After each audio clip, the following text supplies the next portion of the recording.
Welcome back to Blacksheep Barbell Podcast. Today we have Jared Maynard on the show. He is an HLH survivor and a competitive powerlifter.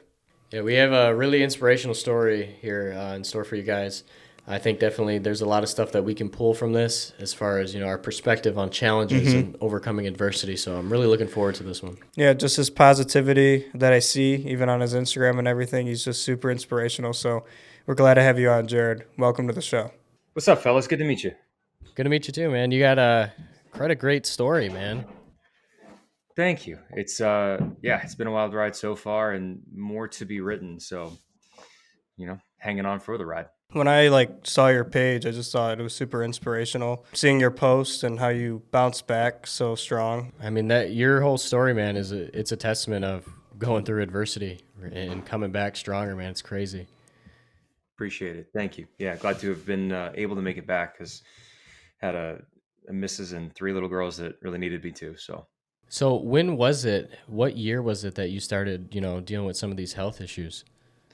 This was just 2 years ago at this point. So 2023, right at the beginning of 2023. I just want to kind of give you the opportunity to, shed some light on that. Like, was this something that just came out of the blue? Like something that just hit you out of nowhere? Pretty much, yeah. So really, it was out of the blue. So I went to go see my parents for New Year's Day. Had a really good visit with my family. We all came back, and then my wife and daughters started feeling sick. So did I. So didn't think too much of it because it's early January. It's cold and flu season. It's whatever. And a week later, they were all better, but I was still sick and getting worse actively. So didn't think again too much of it. Just kind of strange that it hung on as long as it did. And then it turned into some sinus symptoms. So went in to go see my doctor, figured probably a sinus infection. She thought so too. Got antibiotics, nasal spray, go home, see how it does in a few days. Not kicking it. Still actively getting worse. And then what was really starting to be weird was having insomnia, which I'd never experienced before. And then my lymph nodes all through my neck and top of my shoulders really swelled up, and it felt like running my fingers down like a little mountain range almost. Jeez. And again, something was wrong. Went into an ER at a hospital not too far from where we are. We live out in the boonies, about 2 hours west of Toronto, Canada. And went in, diagnosed as having mononucleosis. And I'm like, the fuck? How'd I get mono? Excuse me? I'd never had it. My wife has never had it. It just seems out of the blue. But the doctor gives me a medication for the insomnia, and then I head back home. 3 days later, my wife looks at me in the morning, and she's like, "You're yellow." And we knew something had gone horribly wrong. Like my liver's shutting down. There's something that needs a bigger hospital, need to get seen today. Yeah. So yeah, she drove me or got my mom out to watch my daughters because my twins this was the day before my twins' 5th birthday. And then my youngest would have been 3 at the time, and went to the bigger hospital. I got out of the car, heart's racing, get in through the front doors, and they do the triage there. So they got the blood pressure cuff and everything. And the nurse is talking to me. My blood pressure cup clocks in at around 140 over something, but my heart rate's at 170, give or take. Jeez. And go to the clerk, to get registered. And as soon as I finish giving her my information, I'm like, I'm going to pass out. And I damn near did. Oh my God. So was admitted to the hospital that day. And then 6 days later, I was on life support. So, wow. Jeez. Yeah, it was a fast slide. I can't even imagine, some of the thoughts that were going through your mind during that time, right? Like just the things that seemingly just came so fast and just changed the course of your life at that point in time, like feeling that way, hearing the diagnosis, and man, I just couldn't even imagine. Yeah. And it was tough. I was neck deep in delirium too. Once I was admitted to the ER, my wife bore the brunt of it. My wife and my parents, because they were with me in rotating shifts, the whole way through. And it was really a mad dash at the beginning to figure out what the actual hell was going on, Right. because doctors didn't know off the hop. What we thought was going on was clearly not it. And I was continuing to decline at a really rapid rate. So it was, yeah, it was terrifying for the family. How long did it take for them to realize that it was HLH? That was probably around the time that I landed on life support. So call it 6 days. Oh, And in okay. between, that time span was doctor after doctor, different specialties coming in. I talked to nephrology. I talked to my, um, I'm missing the phrase, but like the doctor who's running point. I talked to hematology, neurology probably came in, um, and then nurses in and out, running labs, panels. I'm hooked up to all sorts of monitors, and they're seeing like my oxygen sats go down, realizing that I can't stay in the ER. I have to go to this other unit, but then that's not appropriate. So I got to go to the less intense ICU. And it's back and forth between x-rays, CTs, eventually had to have a bone marrow biopsy.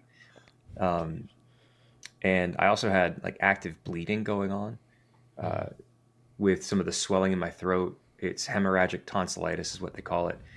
But I would have to like cough up blood clots because there was just active bleeding in my Wow. throat. And Jeez. it was hell. It was hell, especially for my wife as she's seeing her, big strong husband. I'm about 6 feet, 195 pounds. When I went in, normally put together, normally holding it down, just like paranoid, delirious, in pain, and no one had the answers until Right. cumulatively with the bone marrow biopsy and all the other tests, they landed on HLH, which didn't really help because it's a rare, deadly disease with not great odds.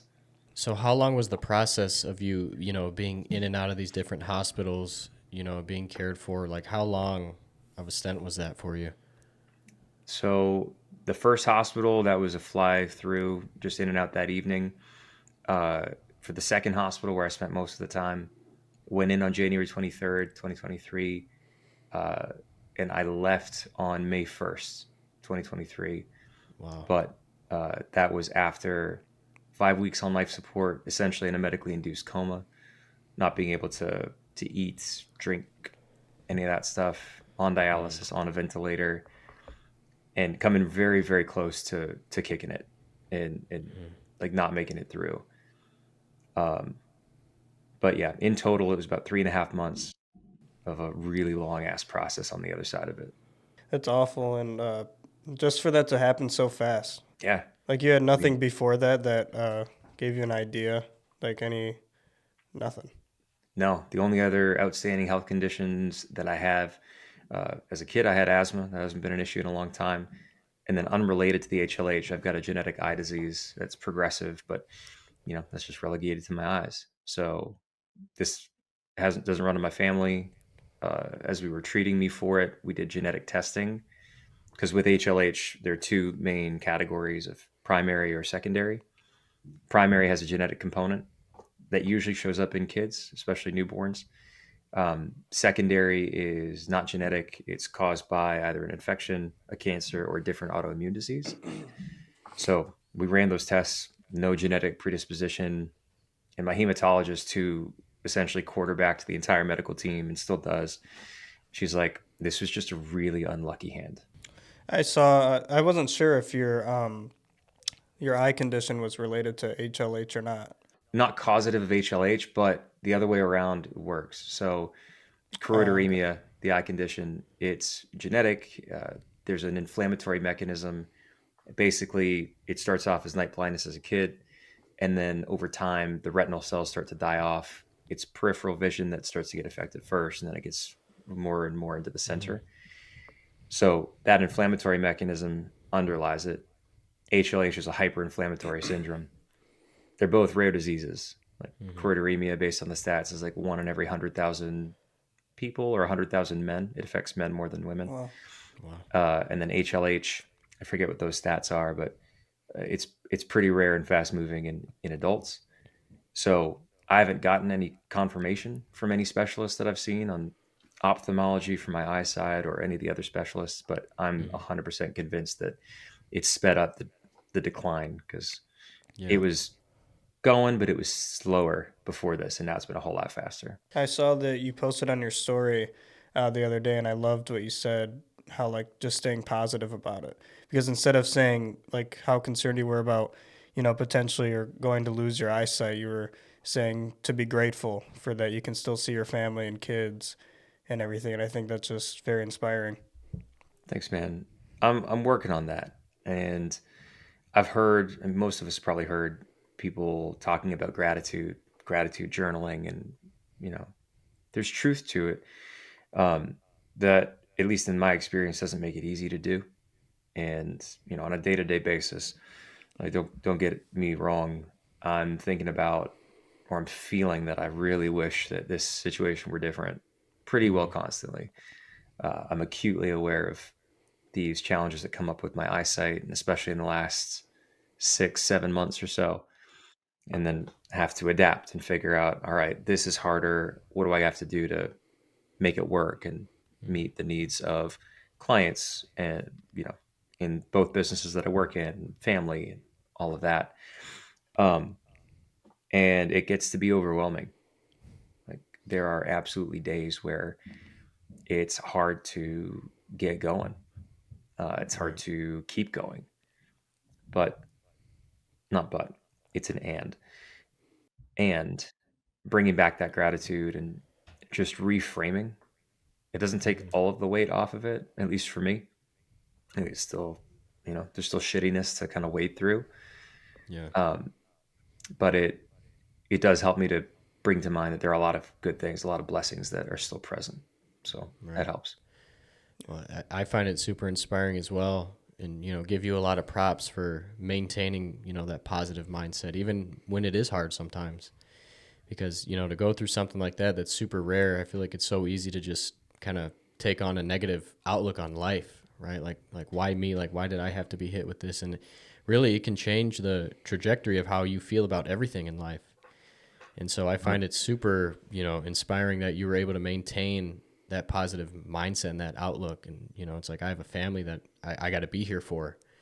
And so I give you props, man. It's super inspiring. Thank you, man. I was talking to a good friend of mine. His name's Dr. Nick Liccamelli. He's a pro natural bodybuilder. I'm pretty sure he has his pro card. I'm actually pretty certain. But he works with 3D Muscle Journey, if you guys are familiar with them. Um, so he's Dr. Physical Therapy, and we've connected way back when. But recently we were talking about this, and he brought up Viktor Frankl in the book Man's Search for Meaning. Have either of you guys read that one? No, I haven't read that, no. Do you know what it's about, or have you heard of it before? no, I'm I don't think curious though. so. I'll look it up real quick too. So Viktor Frankl was I believe, a psychiatrist or psychotherapist uh, in Germany during World War II. Mm, And so he was put into Auschwitz, the concentration camp, yeah. and he wrote this book of his thoughts and experiences while in and then outside of the concentration camp, because he was one of the lucky ones to survive. And Nick brought this up in our conversation, saying that, you know, I don't think that your situation or a situation can be worse than that one. And in that book, Frankel's main thesis is that between a stimulus and a response, there is a space. And within that space is your ability to choose how you're going to respond to it. And for this man who's gone through the horrific things that accompany life or any time in a concentration camp, to say that that's a powerful thought process, which I am by no means perfect at adopting and am very much working at that. But Mm, it puts things in perspective. definitely. Yeah. Yeah. I mean, sometimes when we're put in those positions where your back is against the wall and you're like, I got to go through this, right? Like I have to. I can look at it in a positive light and give it everything I got, or just turn around and look at everything negative. And I think that's beautiful. Looking at it that way, like it's all about your perceptive of it and your response. Yeah, I think so. And you know, you mentioned it before. My driving force my driving force absolutely is my family, my wife and my 3 little girls at home. And not only is it to do what I have to do now to provide for them, but also I want to make sure that I'm setting an example for them, uh, however much they take in and absorb right now, and Mm-hmm. then however much they take in down the road. Um, because I want to make sure that those little girls, whatever they come up against, they know that, all right, cool, it can hurt, they can take their licks, and it's not going to mean it doesn't sting. Mm-hmm. And at the same time, they can wind up and hit the fucker back. Exactly. Yeah. Just having that resiliency is super important. Being able to bounce back and just take on these challenges, no matter what it is, just maintain that positive outlook. And really, when you look at it, it's like, why not? Right? Like you're going through this thing already. It's here. It's affecting you. You might as well just take it on. Well, that's just it. Yeah, you summarized it perfectly. Like whether, regardless of how I feel about it, it's happening. Like I am Yeah. here. So uh, making the most of it, and at the very least, not playing the victim, which Right. is very easy to do. And again, full transparency. It's not like there aren't days where why me is not coming out of my lips. There Mm-hmm. are still. There were tons of those days in the hospital and after the fact. And yeah, I mean, I think that there's a non-duality here where you can have those thoughts and those feelings and have them bubble up, and the thing that matters the most is what you're going to do in response to it. And for me, the choice is clear. Not easy, but it's clear. It's figure it out, keep going. So did you do a show recently in August? I did a couple powerlifting competitions. Yeah, one in Nice. August, one in May of last year. So the first one in May was just over a year out of or year after getting out of the hospital from That's amazing. HLH. So I mentioned the 5 weeks on life support and not being able to eat and everything. I went in weighing about 194 pounds, give or take. I woke up out of the coma weighing about 150, Jeez. quite literally skin and bones. Like I had never been able to put my hand all the way around my arm and touch my fingers together, but I could Mm-hmm. do that. Um, and we were really starting at ground zero, where I was too weak to like move out of bed, far too weak Mm-hmm. to sit up. Had to learn how to speak, swallow, how to walk, how to do all of that. Mm-hmm. And it was touch and go, to say the least. So that was what my time in the hospital was really spent on, stabilizing after the nosedive. And we essentially got, not essentially, we did get to the last treatment option where the doctors took my parents aside because they were on shift that night watching me by the bedside. Mm-hmm. And the doctor, my hematologist, said, look, we're going to try this treatment. After that, his body's going to do what it's going to do. And then the charge nurse who heard that, was in the room, took my parents aside and said, like, it's really important that you understand what she said.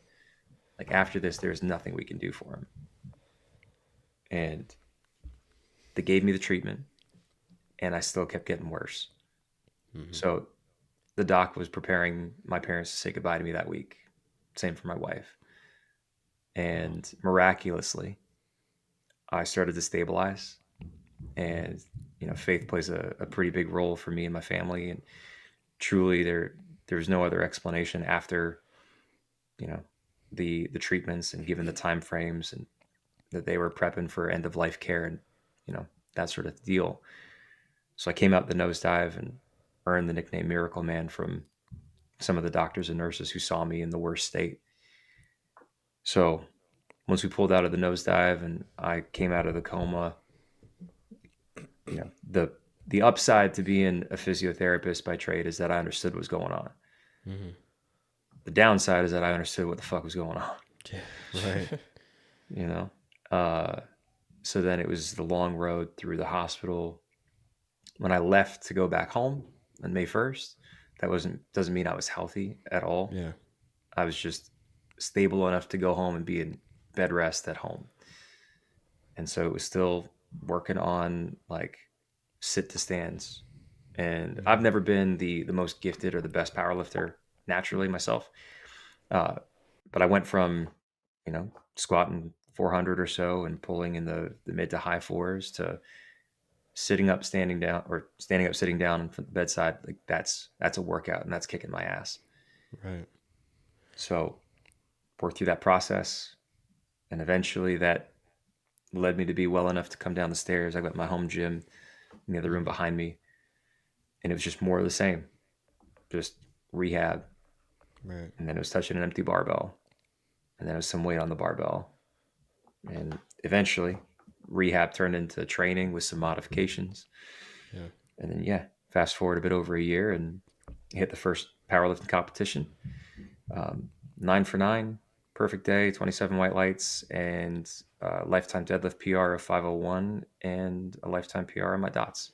That's Wow. awesome, man. That's absolutely amazing. I mean, that's such a great story. And, I just wanted to touch on, how long was that process for you, going from just simple, body movements, like, sitting down, standing up, to being able to translate that into, a barbell and starting to make your way into the gym? Like, how long of a process was that? Yeah, that was, really starting in the ICU, where this team of 3, 4 physiotherapists and rehab assistants, who were awesome. They came in, they were all kitted up in like yellow gowns and masks and the whole nine. They were helping me start to learn how to sit up and then stand up. So that would have been in early March, like real early March of 2023. And then I wouldn't have said I was back to training until probably about December of that year, December, January. And then it was around like February, March, where I was starting to think, okay, what are we looking at as far as competition schedule this year? And starting to make some plans that way. Man, that's crazy too. It's like, first thing you're like, all right, hey, I'm getting to this point. I'm starting to gain some traction. It's like, let's compete. Let's enter that competition. Like, wow, man. Pretty much, man. And, I knew that, well, what do I know? I knew that I couldn't know for sure how things were going to go on the day. And my business partner, John Flagg, and someone who used to work as one of our coaches, Dr. David Grubbs. Dave's also a physical therapist and fantastic dude. Dave has worked in acute care, working with patients, not necessarily with HLH, but doing some of the stuff that I had to go through. So when I was out of the hospital and ready to start like training, which was still the rehab piece for me, Dave was gracious enough to step into that role for me, because I could try to hack it myself. I just didn't want to. It's too close. It's different when it's you. So Dave led the way, and then John stepped in as well. And I don't think either of those guys were surprised that, me being me, I was like, let's look at a meet. Yeah. And that came with the lack of expectations around numbers. Mm-hmm. We knew we'd have a better idea of what numbers would be there on the day as we got closer to it. But for me, I just wanted to go and do the best that I could, and really have that be a triumphant return of sorts. Not just for me though. Like, when I tell you that the outpouring of support that I got was overwhelming, like I mean it, because friends and family, absolute rock stars. I will never be able to thank them enough. Like, I ran my own coaching business for strength athletes called Unbreakable Strength. When I went down, my two coaches, Dave and my other coach, Dr. Tassi Ada, they stepped up. And John, running his own coaching business, we ran very similar businesses, and John and I have been intertwined and worked together in other organizations. John stepped in and worked with Tassi and Dave to make sure everybody got what they needed. Absolutely fucking incredible. Because that was one of my top concerns after making sure my wife and daughters had what they need. And then colleagues who I'd never met in person, they pooled money together, made sure that one of them who lived closest could drive, buy a whole bunch of groceries, fill up my family's freezer so that they had meals. Childhood friend from school who lives close to my parents, he made sure that my siblings who still lived at home, they had food while my parents were at the hospital taking care of me. They made sure that they brought food to my parents when they were at home before they headed out to the hospital again for me. There were people who had heard about my story in the States, in Ireland, in India, in more places that I'm forgetting here too, who were offering prayers, money, blood, plasma. People were Wow. like, what can I do? I know of at least a few clients who like wanted to help but weren't Mm-hmm. close enough physically. So my wife was like, can you donate blood or plasma? Because I was getting transfusions regularly. Yeah. So people showed up, That's and awesome. talked about gratitude. Like that stays with me for sure. Definitely. It's, I think, during times of struggle too, a lot of us, well, sometimes some people, we overlook, the importance of having that support, right? Being able to lean on people and having that. I feel like nowadays, a lot of people just want to go through something themselves. And it's like, don't be afraid to, rely on other people sometimes. Like sometimes you need that bit of reassurance and that support. And it's crazy, the wonders that it does with your situation with just knowing like somebody has your back. Yep. Like somebody's there, whether it's words of wisdom or any type of support, how much that can help you. Yep. Oh, it can make all the difference in the world. Like knowing that, I distinctly remember as I was out of the coma and like getting my bearings around things in the ICU, my wife telling me, "Hey, look, we're okay." People donated food, money, time to come watch my kids as my wife was in the hospital and going back and forth. My father-in-law changed the snow tires on our van just in the nick of time because where we live, we get a ton of snow. So like hearing that they were okay Yeah. and people cared and people were, helping however they could, all the difference in the world to me and my family. And to say nothing of the heroism of the medical workers who Mm-hmm. were there from day one for me. I saw a lot of them, between nurses and doctors, but also like the porters who would bring people from their rooms to the CT machine and back, Mm-hmm. and the people who, whatever their role in the whole experience was, like they cared, Yeah. because there were some low points, man, and Yeah. a doctor came and just like held my hand as I fucking cried for 15 minutes because everything was going to shit. Right. And same for a bunch of nurses. And then to distract me from all of the blood pokes and draws, and one of the IVs had malfunctioned. So like the skin on my left hand was all blackened and dead before I got a skin graft. Wow. So to distract me from all this, we just shot the shit about favorite boy bands, Backstreet Boys versus NSYNC. Have you seen The Last of Us? And like it's those acts of kindness that can be real small but make a big difference. Yeah. And again, just maintaining that positive mindset, man. Especially going through something you went through is just, I mean, that's just phenomenal to hear. And, just kind of like a deep question I have for you is, prior to you going through that whole incident, when you look at your outlook on life then compared to now, I'm sure it's changed, right? It has, absolutely. In terms of how it, you always hope that it doesn't take a life threatening or paradigm shifting event like that to make you realize that none of us knows how much time we actually have. Yeah. But for me, it did, or at least it really drove it home. And again, this all came out of the blue. I had been nose to the grindstone, burning the candle at both ends, trying to build up my coaching business so that, I could provide for the family. And I had an idea of how the year was going to go. And it sure as shit wasn't how it went.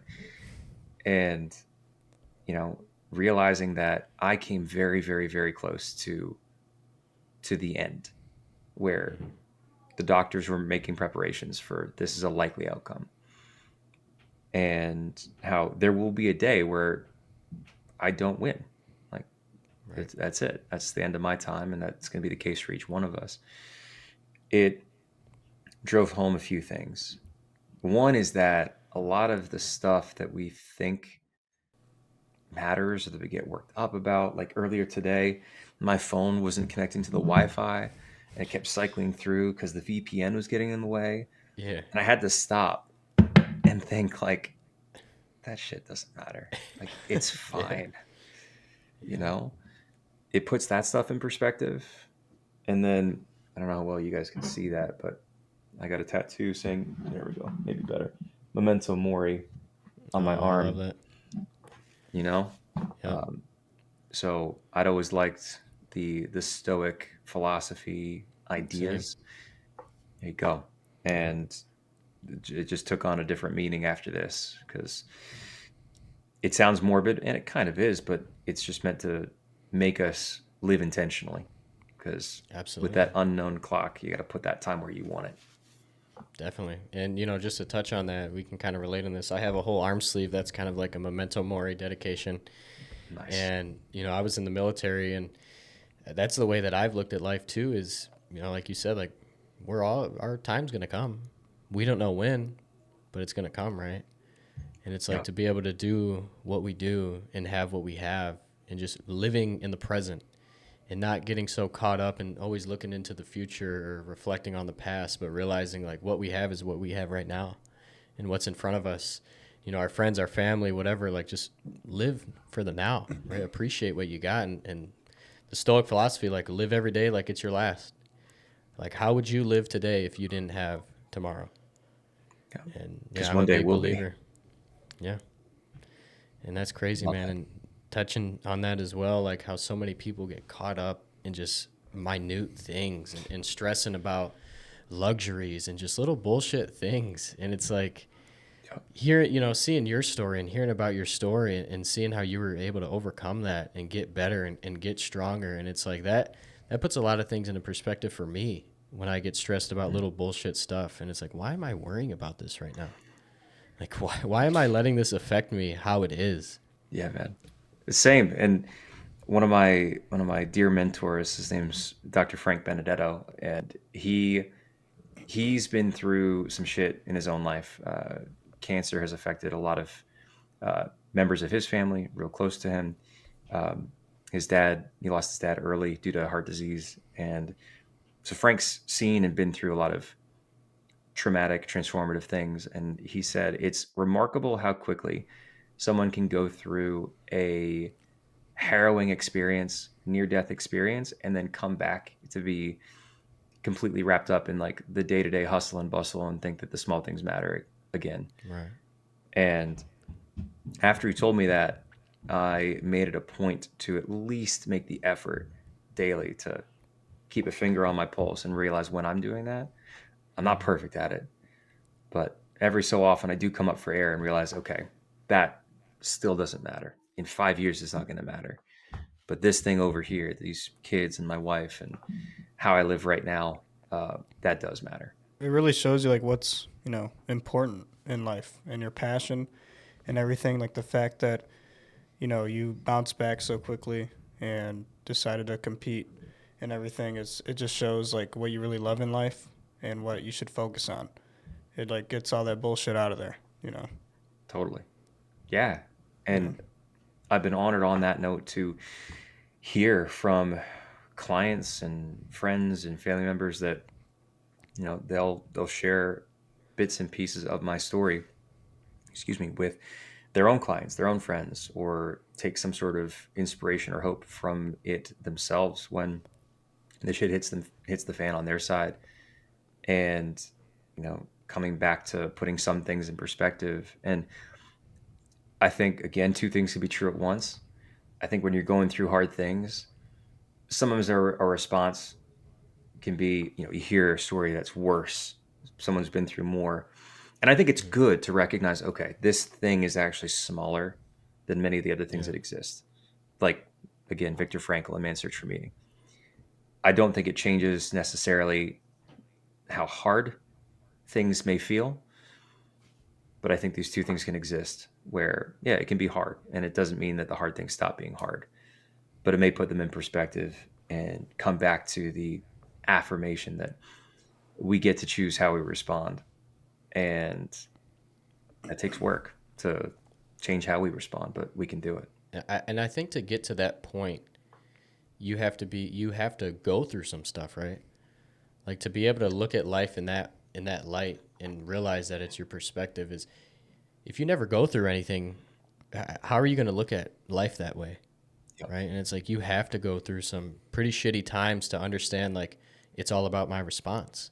Yep. You know, it's how I choose to respond to this and how I'm going to take this on. And unfortunately, that's the thing about it, is you have to go through some shit to look at life in that way. Because if every day's, fine and dandy and you're just, floating through life, you're not challenged. You're not put in that spot where you have to really, have that self-talk and realize that it's about your perspective. And honestly, I mean, that's a bad thing about it. And I don't want to say bad thing, but that's just the truth about it, is you have to go through some shit to realize that. Agreed. I mean, I'm sure someone has said this in a much more eloquent way, and I could be plagiarizing now, but like, you don't appreciate what light is until you understand what darkness is. You don't appreciate what pleasure is until you understand pain. And the greater the pain that you've been through, the more you can appreciate the pleasure. So, I mean, that's what rings loud and true in my mind as you say that. I think you're 100% on the money. And that's the thing, is just pain. I think a lot of people nowadays, it's the way that you view pain, right? A lot of people are afraid of it, obviously. A lot of people want to run away from the challenges and the pain, and, like, oh, that's not for me. But it's like, for me, and I'm sure maybe you feel this way as well, is like, I kind of welcome it at this point, right? Because I know that I'm going to get something out of it. I know that whether it's, for my own mindset or something positive is going to come from that pain, and it's going to allow me to grow. It's going to allow me to have that mental clarity on my response to life and understand, like, this is the way it is. And, we can't change it. Like, life is going to do what life wants to do. And like we've been talking about, it's our response. Yeah. Well, I agree. And you tell me if for both of you this is true, but that's why I come back to the barbell over and over. Absolutely. Like, it's the pain you choose. My wife laughs at me correctly because I'm a sucker for hot sauce. Are there one of you guys like hot sauce? Yeah. Yep. I don't. No. Okay. I am. Like, how hot are we talking? Are we talking like the stuff towards the end of the hot ones lineup? Or are we talking about like normal people stuff? I'm probably like normal people stuff. Okay, reasonable. That's a sane choice. Yeah. I'm working my way up on the hot ones thing. Oh, hell yeah. So to the point where my wife knows if it comes in a big bottle, it's not hot enough. It's got to come in a small thing with probably a wax top. Anyway, my point is, with hot sauce, she asked me probably at multiple times points, like, why do you like this? Why do you try to put yourself in pain? And I had to think about that because it was a very relevant question. Yeah. And the thing that I landed on was, it's a pain that I can choose. Yeah. It's something that, yeah, it's a challenge. Yes, there's probably some degree of endorphins being released from the capsaicin on my tongue and all that stuff. But like, it's also something that I get to reach for in the fridge and dump however much or how little on my food. And I realize, okay, that was too much and it's going to hurt me now. It's going to hurt me tomorrow morning. But, you know, there aren't very many things in life that I've found, types of pain or hardship, that you actually get control over. That's one. The barbell's one. There are probably other disciplines. Any other discipline, and you guys probably relate to some, but whether it's martial arts, whether it's learning an instrument or vocal practice, these things that you get to say, I care about this. I'm going to put the work in, and I know it's not going to be easy, but exactly like you'd mentioned, it's going to be worth it because it will help me get closer to this thing. And that practice, I see in myself making it easier to deal with the hardship that I can't choose, like HLH, like going blind, like whatever other stuff that life decides to throw.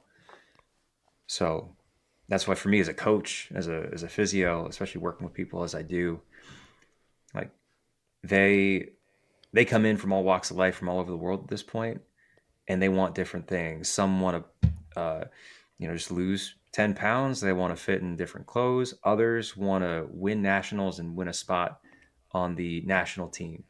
And I'm thinking of two distinct clients that I'm working with right now who fit both those bills. Like, runs the gamut. But for each person, like, there are layers to that.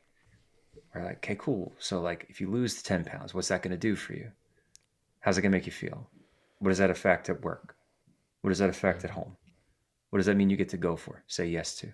If you win that national team spot, what will that actually do for you? And, when we dig down and understand, when I understand it for them, but more importantly, when they understand that for themselves, then suddenly what we're doing in the gym under the barbell, the stuff that hurts, the stuff that sucks, it has a different dimension. And it means people show up differently. They show up with more intent, more consistency. They get further faster, and it's a more meaningful process. And again, not pretty all the time. It sure isn't for Yeah. me, but Right. it means something. And the gym is always there for you. Yeah. Yes. That's the Always. thing. I've looked at, I don't think I've said this before, but I mean, this just ties in with everything we've been talking about. And I think my mindset and the way I've looked at a lot of challenges in life and challenges that I'm willing to put myself through, I've always like kind of told myself from a young age, I'm like, the more pain that I choose, right, the more that I'm like compounding pain, I'm preparing myself for that unexpected pain, Yes. right? So the more that I'm choosing to put myself through some sucky shit is like when stuff hits me that I'm not expecting, well, at this point, I've kind of prepared. And you necessarily can't prepare for that, but you've already gone through so much to where it's like, okay, I know what it's like to be uncomfortable. I know what it's like to be depressed, to be sad, to feel this way. And it's like when you put yourself through that, you're just kind of compounding that resiliency. Like you're kind of building your armor in a sense, right? To where when you get hit with those things, it's like, I've been down this road before. 100%. And, it's, with us as a human being, as an organism, just on the biological, physiological level, it takes stress to adapt and to build and get stronger. I mean, it's the basic components of our strength training, whether you're training for strength or hypertrophy or performance or anything, you have to challenge yourself beyond what your body's currently comfortable with. And that means that you're going to be able to handle more stuff, whatever that stuff is. It's the same mentally. You have to expose yourself to hard shit. And whether that means confronting your unhealthy or non-productive habits, like scrolling on the phone, like I realized I was doing too much the other day, or, all right, I could really clean up the nutrition, or even in a different flavor, my self-talk, how I view myself, the kind of relationships that I keep and how I engage with my wife or my friends, how does that affect them? How does that reflect who I am? And am I happy with that? Your spiritual life, all of these things, to actually move anywhere, you have to put energy in. And that's what actually moves the needle and crafts who you want to be and how you will show up, especially when the shit hits the fan again. Oh, hell yeah. Just being able to have that self-reflection too is super important. I know like a lot of times people will shy away from, we all got problems, right? We all have things about us that we're not proud of, or maybe we're oblivious to, that we don't even understand that we are this way. And, being able to have that self-reflection, like, okay, a lot of people have said this about me, and I think this might be true. And I got to be honest with myself. Like, I don't really like this about me, whether it's the way I communicate with people or do I have a short temper. Yep. Just being able to realize that and have that ability to look yourself in the mirror and be like, I need to fix this. And it's something I want to work on, not just for other people, but I know that this is wrong with me and I want to fix it because I want to be better for my family, my friends, whoever I encounter in the future. And just being able to have that self-reflection is super important. 100%. But that's scary because It is. if you're willing to look yourself in the mirror, whatever you see, you can't unsee. Yeah. And I'm no psychologist, so nobody listening take this as like, authoritative, but I think that's the root of so many of our habits that protect us from that realization, from those painful truths. It's why we numb out with social media or alcohol or drugs or sex or whatever other things. It's why we run from the relationships, the conversations that we know we have to have, but we don't want to. And maybe that's a valid thing to feel because it's going to be hard, but running from it isn't going to be the solution most of the time. Whatever the manifestation is, You know, when you know that there's something that you have to do, when that registers, then you have one of two choices. It is, I'm going to do something about that, or I'm going to willingly forget about it and run from it. But, you know, the band Rush has a song called Free Will, and like, if you choose not to decide, you've still made a choice. And that's true here too. Yeah. And I like how you said too, it is super uncomfortable, you know, because us as human beings, you know, just like, of course, you know, at the end of the day, we want to be like, oh, we're good. Like, you know, that's not wrong. I got nothing wrong with it. I'm fine. Like, people are just they're over exaggerating, right? Yep. It's like to take that time to sit back and analyze yourself and be like, I don't like this, or I got to fix this. And yeah, Yes. it's hard. It is really, really hard, but the benefits that come out of it is developing yourself as a person it's super important. I found you're exactly right. I found that time and again in my life up to this point, whether I'm talking about business and I'm seeing, man, I really wish I had more clients. There's the choice. All right, do I actually want to look at how I've been spending my time? Have I been actually doing these things for marketing or sales? How effective have I been as a coach in fulfilling on the promises? Excuse me. Like, it's one thing to say, I wish I had more. If you mean that, we can pull back the curtain. We can look at Yeah. all those things and you can see, all right, I actually haven't been working nearly as hard as I thought I was. So that's on me. Hmm. And then it's another choice. What are you going to do about it? And John, my business partner, he is he's phenomenal at that. He's a phenomenal coach in the business realm, where he and I both coach in an incubator, and then also in Rebuild Stronger, our coaching company together, where he'll invite you. It's like, all right, you're saying you want this. Yeah. You sure? Like, you want to look at this stuff? Because we'll look at Sure. it. I'll pull back the curtain, you Yeah. know?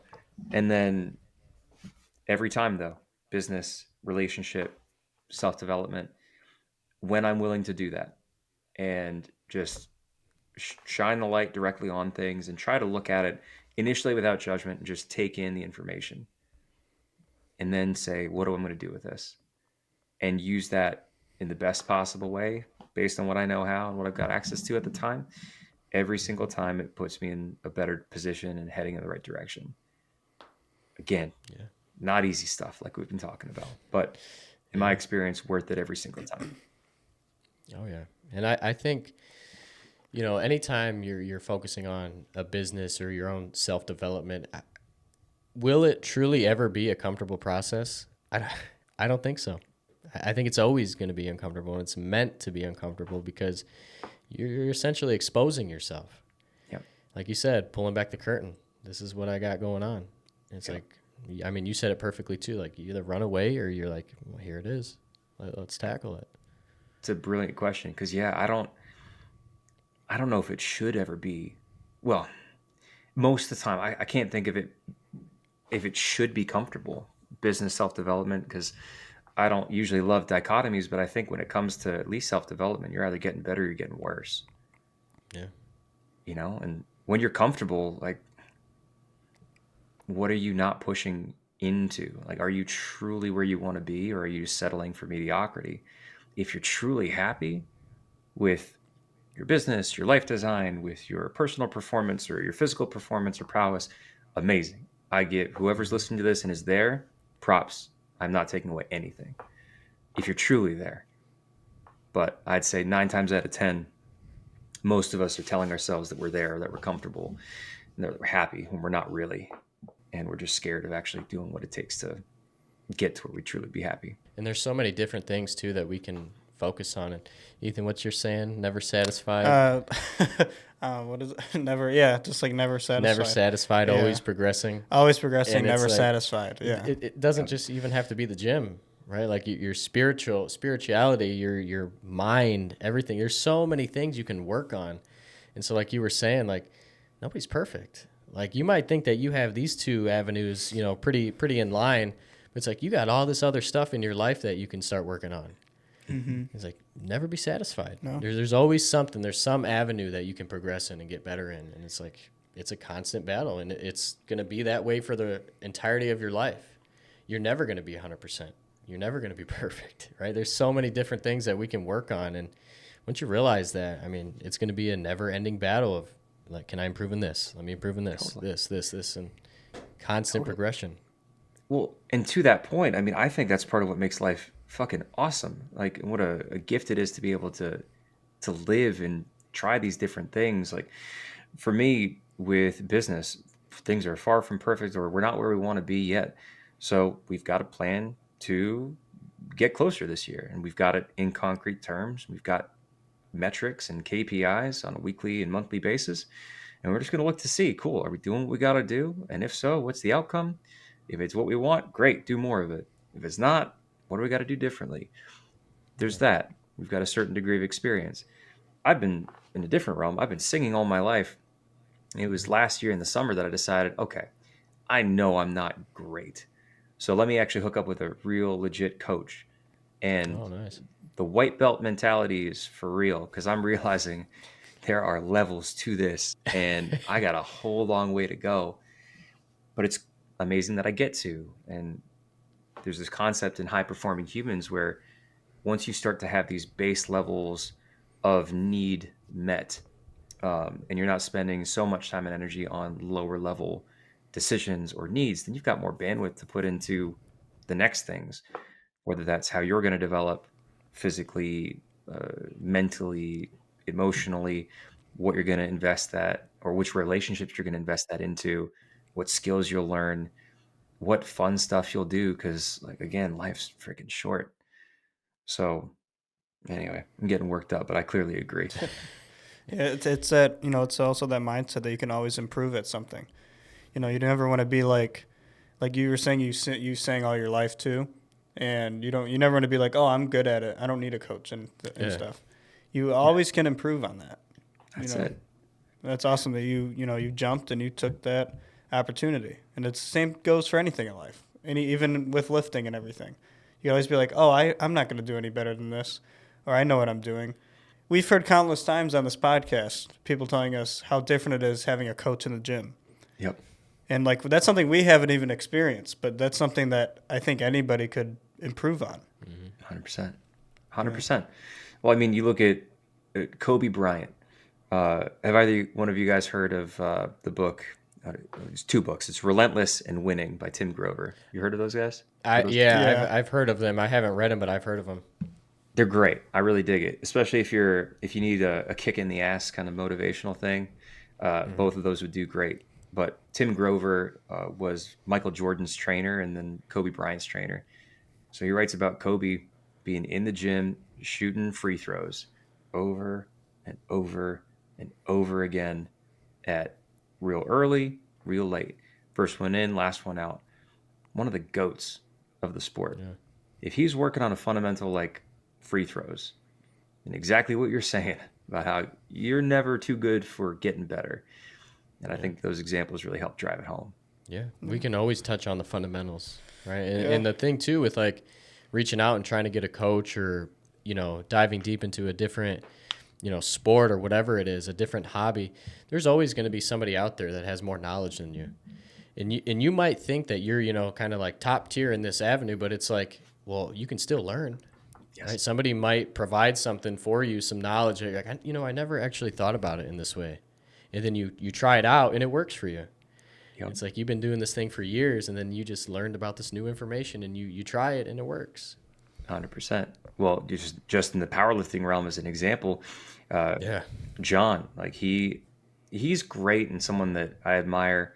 We're similar in this way, where neither he nor I are like a conjugate guy or a linear guy or a daily undulating periodization guy, because they're systems, they're tools, they're principles. We're principles guys. But John has a whole lot more experience, one, than me, because he's been in it longer. Two, especially when it comes to conjugate and equip stuff.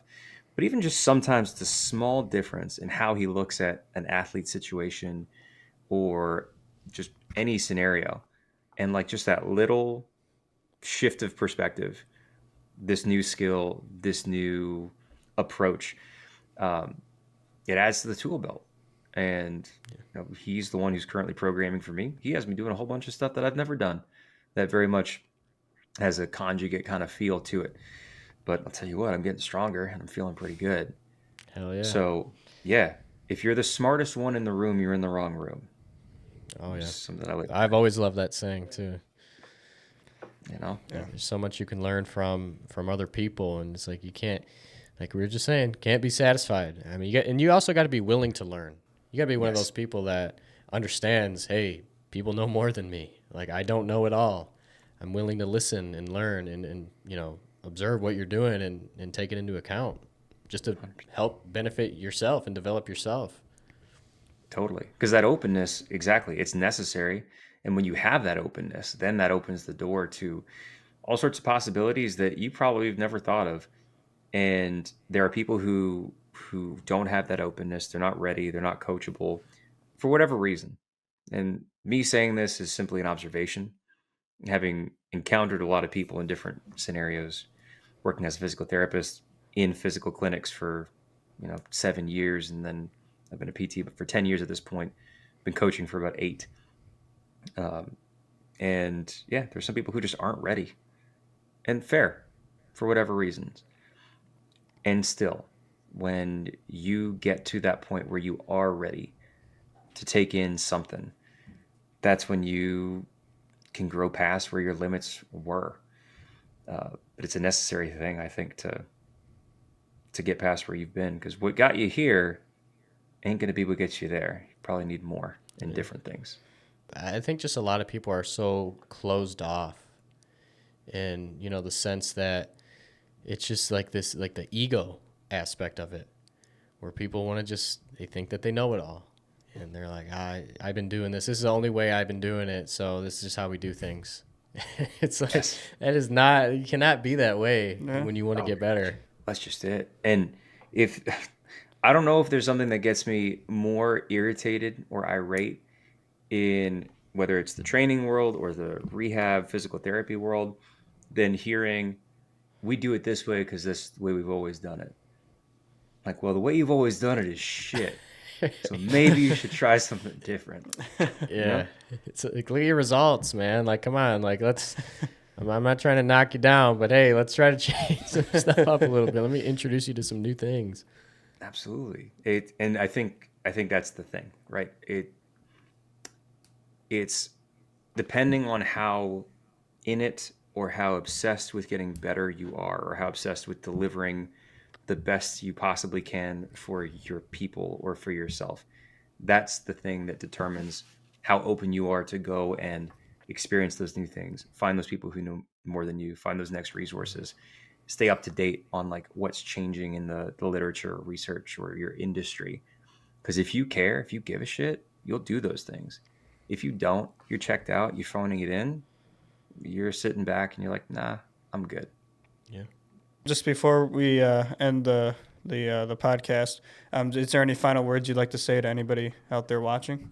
Any words of wisdom? I would say if you're listening right now and you're going through the shit,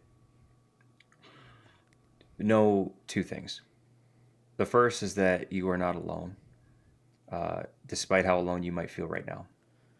And you and I may not have met. We may not be anywhere close to each other geographically, but still, through the power of the internet, magic of airwaves and Wi-Fi signals, like you're hearing me, and you're still here, and you being here is enough. So I don't know the details of what you're going through. I don't know how heavy the weight is, but I imagine it's a lot. All you need to do right now is put one foot in front of the other. Just focus on the next day. Sometimes it's the next hour.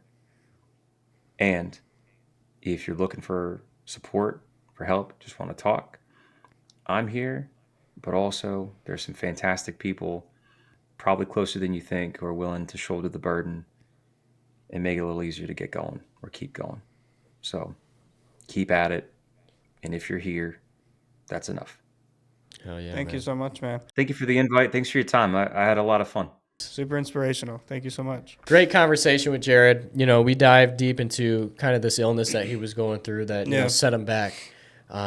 Super inspirational story how he was able to bounce back from this and the process that it took.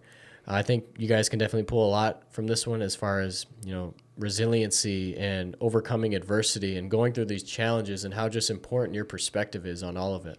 Yeah, we just really enjoyed talking to you and just seeing how positive you are and going through the things you went through and just seeing that outcome with being positive can really get you through tough times. So thank you for coming on the show. We really enjoyed talking to you. Absolutely.